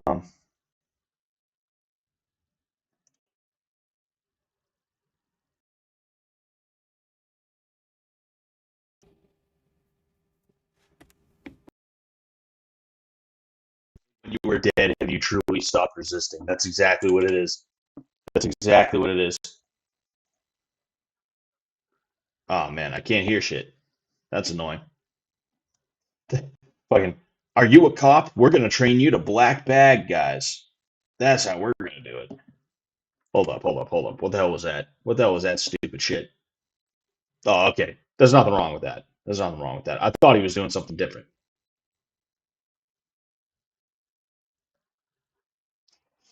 They're doing a really good job of not actually showing you anything. What, why, where does the knife come into play in this scenario?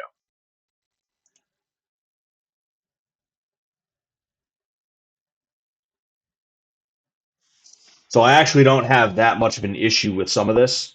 Like for instance, right? Again, like where does the knife come into play here? Why is Officer Nasty over here sitting in his car watching this dude right here? So I don't have an issue with this, right? You see somebody load up a punch, you move out of the way, and in addition to that, right, he ends up pulling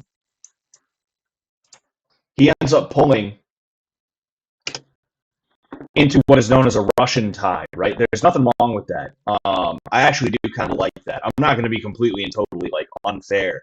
If I see something that's good, I'm going to tell you, no, no, actually, that's a good idea, and that's a good idea for this scenario, right? So pulls him down. This is known as a gift wrap right here. That makes it harder for him to use this arm, obviously. But then it also puts him in a situation where you have a lot of leverage over his upper body, which means you can control him. And I think before we pause, you actually see him starting to move that way, right? Yep. And that's because he's using that gift wrap.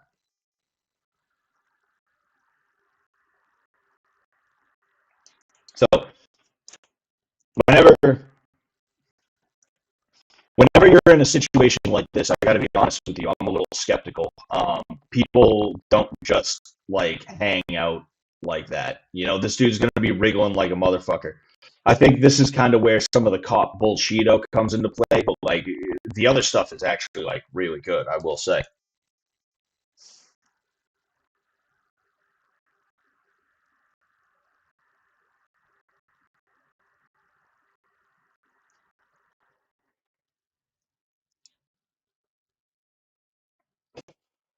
This is this right here, right? This right here is just like I want to be John Wick type shit, you know.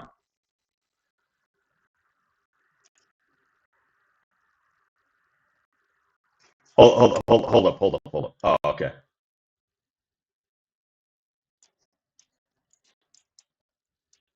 Again, it's just kind of John Wick shit. It's John Wick shit where it's like, okay, that's like, you know, I guess that's like if you want to have fun and learn that kind of thing, go ahead. But you're probably never gonna need that in your entire career, you know. But I mean, overall, like, yeah, if you have knee on belly, or in this case, knee on back, and some dude is running over you with a knife, yeah, fucking shoot him. I didn't know you needed training for that in the first place, but whatever, you know. I wish I could hear what these guys are saying.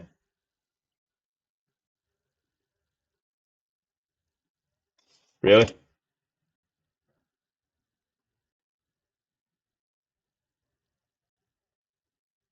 So again, nothing really wrong with that. It's just the wait, wait, what? What the fuck was that? Oh, he had a knife on him. Okay.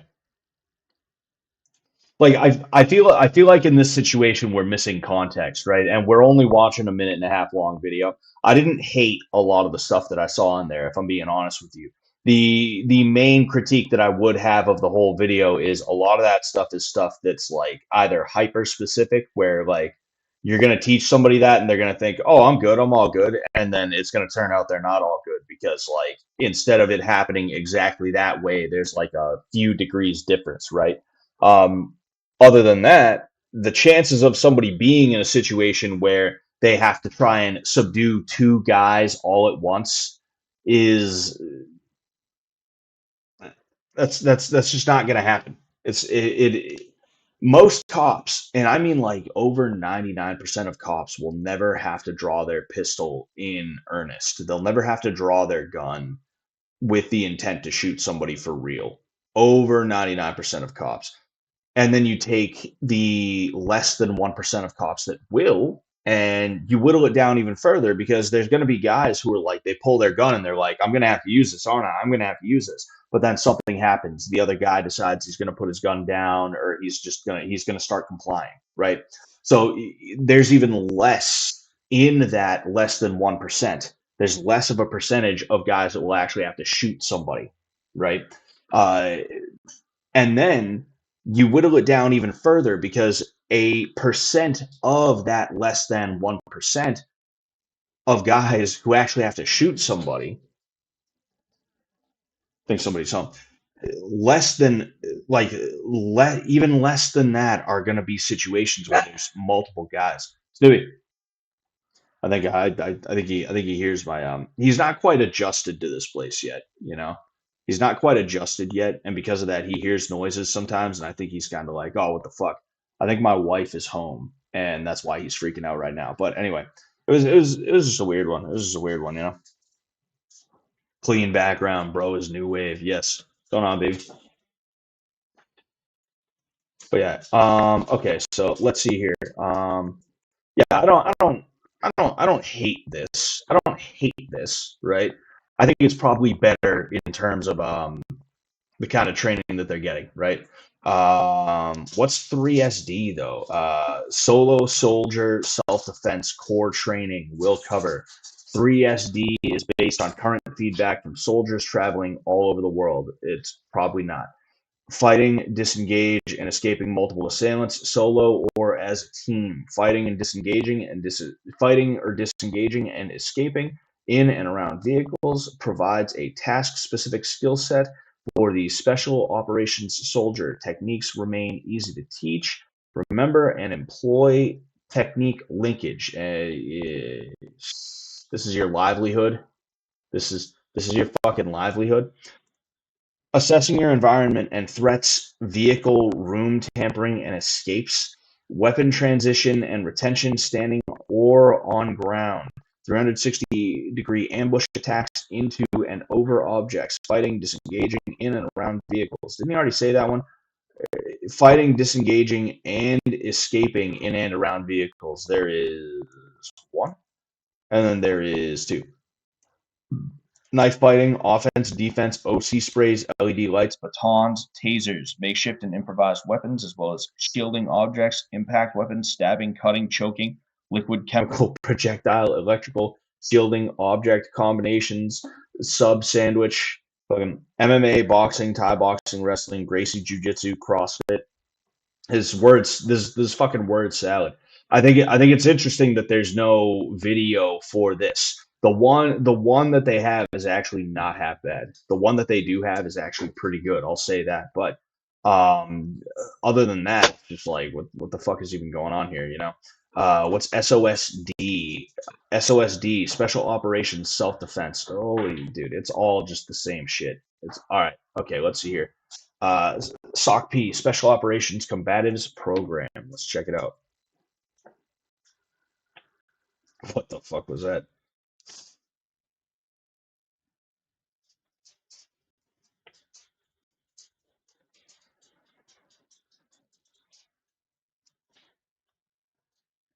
All right, that's it. Is that really it? See, this is what happens. This is SOCP low visibility. Let's see. 2 minutes and 35 seconds. But what I was going to say is this is what happens when self defense is your hobby, right? Some people learn self defense because they're like, oh man, I want to be able to defend myself. And those people will never be good enough, if I'm being honest with you. Somebody who's like, they go to a self defense seminar every now and again, that's not good enough. You need to be training.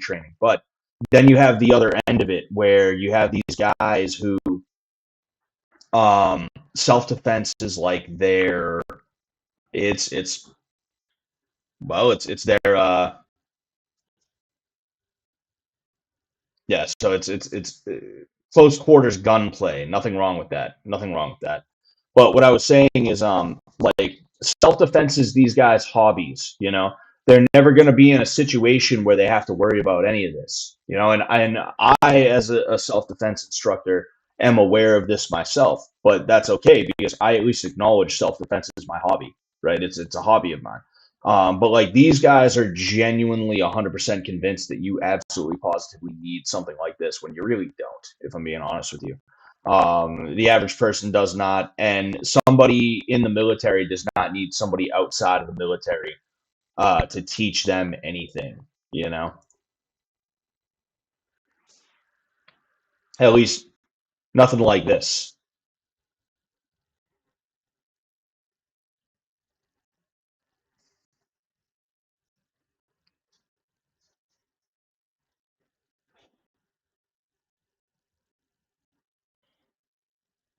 See, like, another thing too is how many military guys do you know that are dressed like this? Like this is very clearly just like self-defense shit. This is self-defense gun guy shit.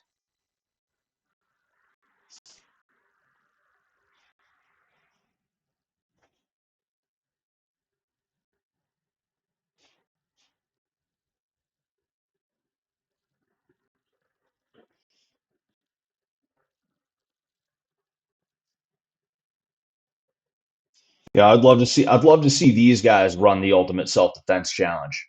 I'd love to see them run it, right?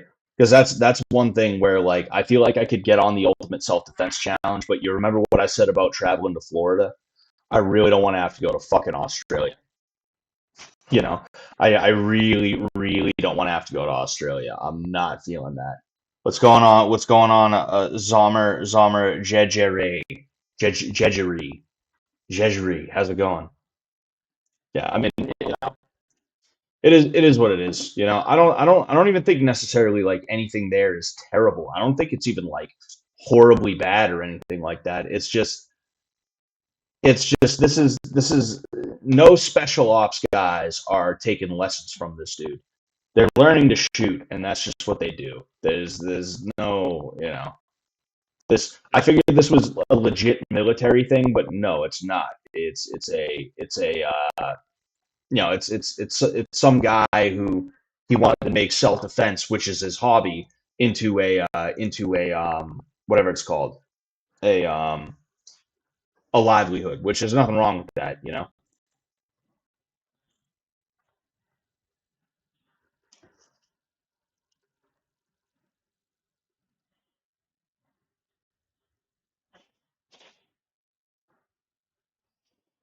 I'm gonna play a quick game of AOE.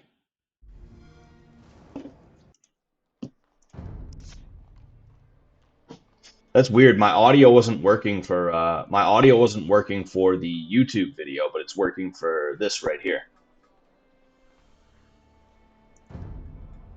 The audio is not very good though. It's definitely not very good. But I mean, I guess it's better than nothing, unless you guys don't feel like it's better than nothing, in which case I can mute it.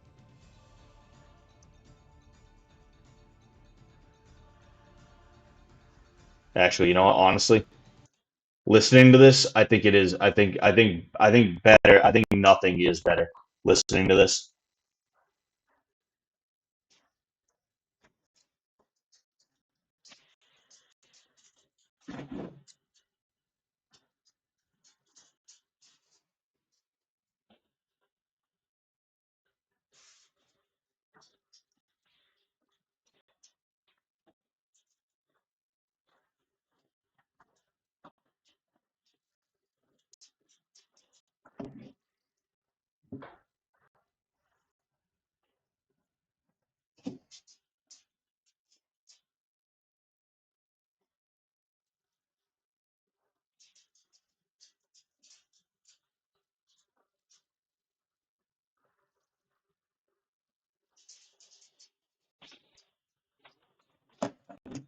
All right, here we go.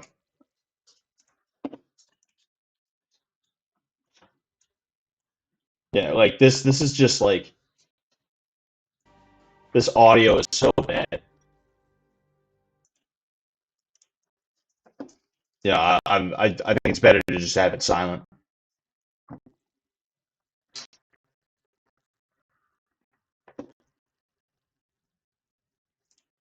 I also just realized got to put that down there.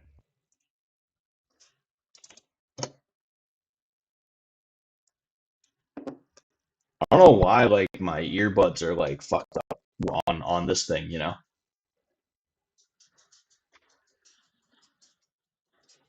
Oh man, I'm playing the fucking Spanish, which means I'm gonna have to be aggressive because when they end up in gunpowder, which they get gunpowder a little bit earlier. They get gunpowder a little bit earlier, so I have to make sure that I'm playing as aggressive as I can. Um,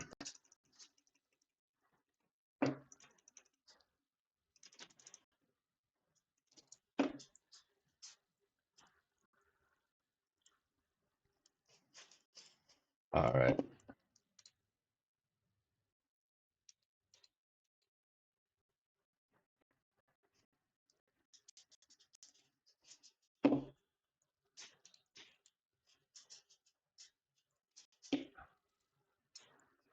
Just just waiting for this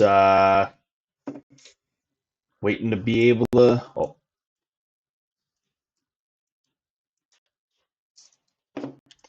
all right, we're in good shape there. Yeah, you see, I have these chickens instead of game that I can actually push. So I'm gonna have to. Uh, the good news is I can use my scout cab to actually scout a little bit earlier. The bad news is I can't push deer, which means I'm gonna have to send these guys over there to build another mill later on. Oh fuck!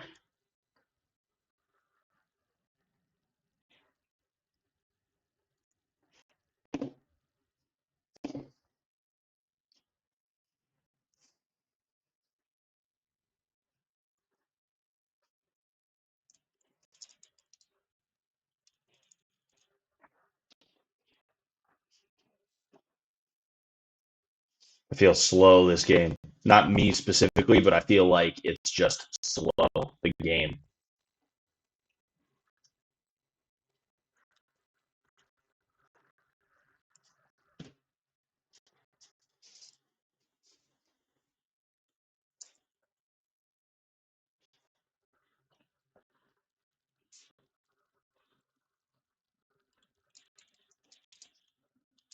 Oh, yeah, done.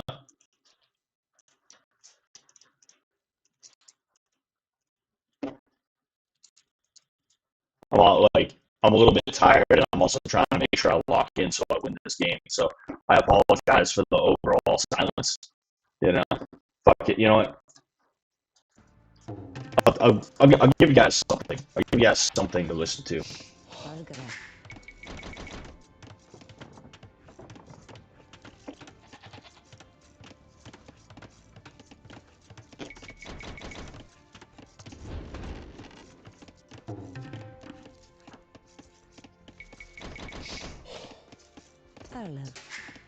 All right, 15, 16.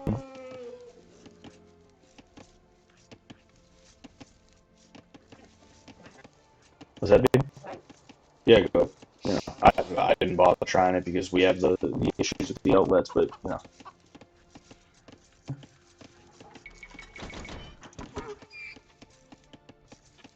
know, for a reason.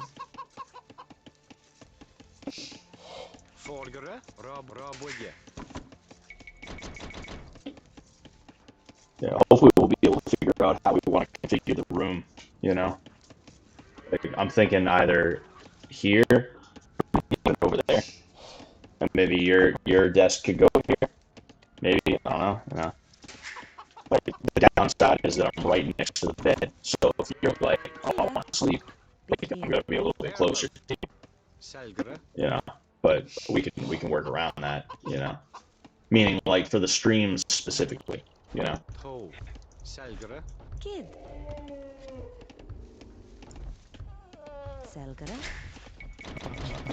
Yeah, a little bit on that front.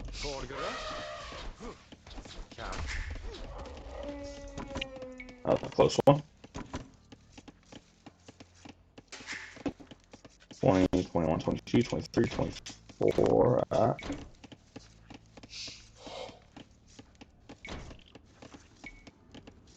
There we go. All right. Kid? Toe. Oh man, I feel like I'm behind. I mean, I'm definitely behind. You know, I'm almost 100 behind this dude. I'm over 100 behind this dude at this point. You know, that's not a good sign. Not a good sign at all. But it is what it is. I just got to keep on trying to go. I definitely got a bit of a bad start because I had like a little bit of downtime on my TC. Yeah, fuck it, I'm gonna go this one. It was like annoying downtime, like kind of downtime where it's like, oh, I'm just sending this guy here. Oh wait, I forgot to queue more bills. Damn, that's annoying. Wait, what? How the hell did that happen? How the fuck did that happen? All right. Okay. Kia? Punit. Erland? Punit. All right. So clicked up.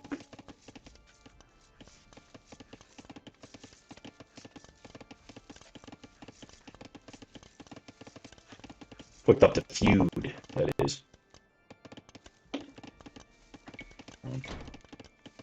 Forgere? Alright, we're good there. Selgara.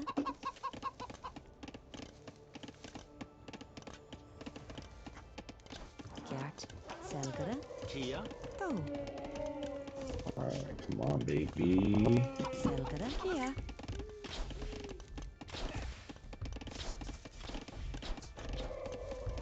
Perfect. That's exactly where I need it. Oh, damn, fuck. Rabuga. Rabuga. Rabuga. I don't need that many of them on there. Gert. Bonid. Alright, that's not bad. Yeah, dude, this guy's already ahead of me. He's probably, maybe he's planning some kind of feudal aggression or something like that. I don't know. I suppose we'll see. You know, people can do some squirrely bullshit here. Erlev.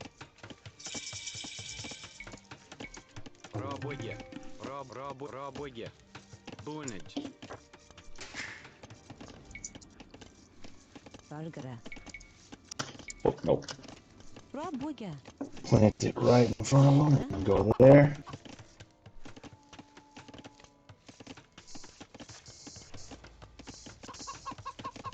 I'm gonna wait for those guys.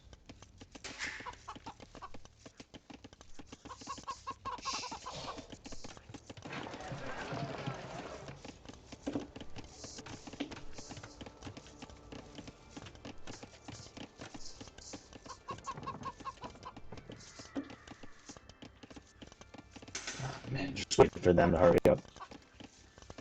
I might be able to click up after that. Oh, son of a bitch. Son of a bitch. Oh no. Diodga. Can I? Damn. Kia. Diodga. Kid. Diodga. Wow. Okay. Kiedega. Alright, so I'm already up to castle. That's good for me. What I need to do though Diodga. is I need to make sure that I can like actually get to castle. Selgara. Get to castle actually like I need to try my best to build a castle ASAP because like I said I need to really be like aggressive. I'm gonna stick one TC for a little while and just fucking try and send shit his way. Anything he tries to build in Castle Age, I'm gonna try and knock it down before he can get conquistadors out there. But there's oh man, yeah, there's no way. There's no way. I'm gonna have to go stone mining, and I'm still not gonna make it in time.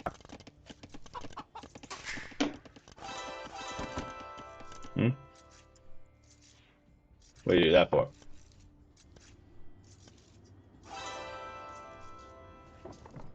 What's he like? What's he gonna be like? Some kind of asshole? He's got like a really specific. He's got like a really specific strat that like is really sweaty and annoying and stupid, and because of that, he's gonna be like, "Oh, I gotcha, bro." It's like the dudes like that are the worst. L chickens. Oh, chickens. Yes.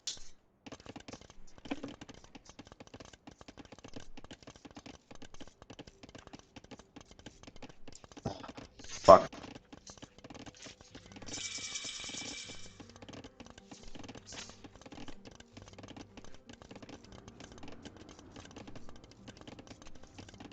Is it any better right now? Cutting out a ton. Oh man. Sorry to hear that. I don't even know what I can do.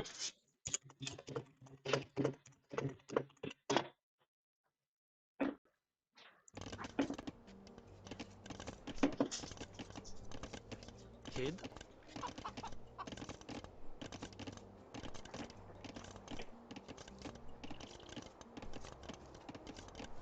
Yeah, I don't exactly know what the issue is, you know. Fucking, I'd have to like take a look at it and try and figure it out later. I just hope nothing got damaged because like even my my keyboard got damaged in the move, so it's like fuck, you know. Oh, all right.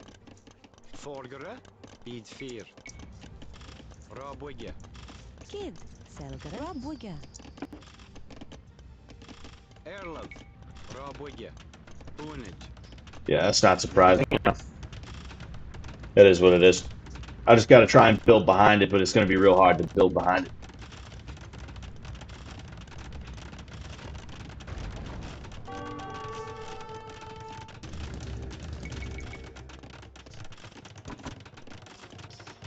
See, he's probably gonna try and win with castles and shit, which is stupid, you know. But it is what it is. People like to play it that way because they don't actually respect like what the game is Kia. about. Beat fear. Kid, Selgara.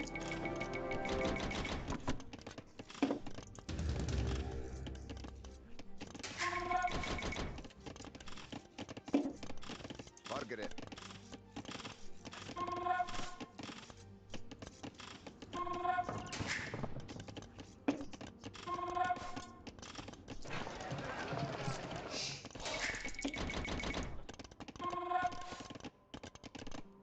Bargara. Rabuja.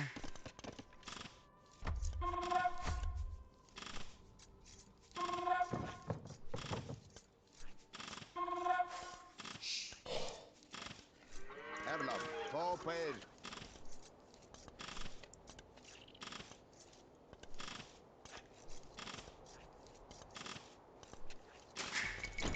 Kid. Rabuja. Kid. Paul. Margaret. Dunkirk. Togo. Erlab. Paul. Kid. Forward. Erlab. Dunkirk.